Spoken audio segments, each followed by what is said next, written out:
A gCADPlus user has asked, how do you take one of the palettes, such as this one, and lift parts of symbols and make new symbols within it? That sounds rather complicated, but let's illustrate. If we look at a hand-drawn sketch, and I zoom in just a little, you might notice that the annuals are symbolized in here just by groups of blue, red, orange and yellow dots.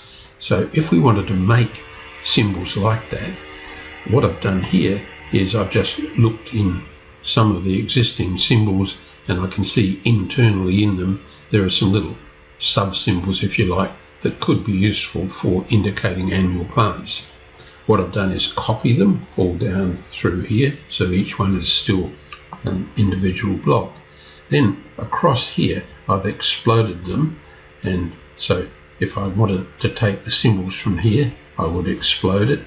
Once I've done that, I can get rid of the outer polyline, and I'm left with the individual little symbols that are contained within the individual symbol, and here they are over here.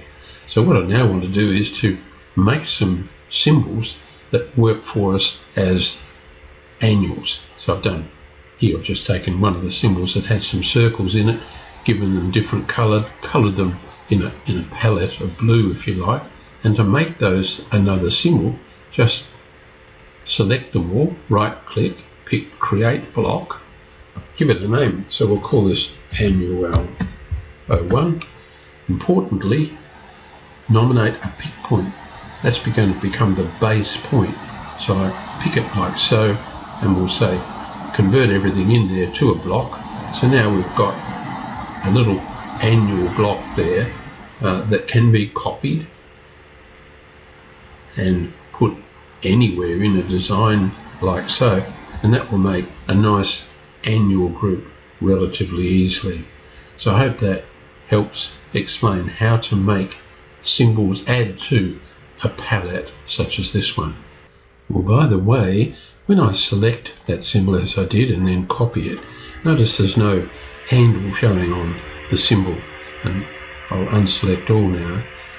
I would normally prefer handles to be on entities and other symbols in a drawing, so I need to fix it. It's in this particular drawing file, so tools, and sorry it's not, it's in the global parameters, and click on grips and go where we've got enable grips. For some reason grips are being turned off here, so we turn them on, and then I'll say OK.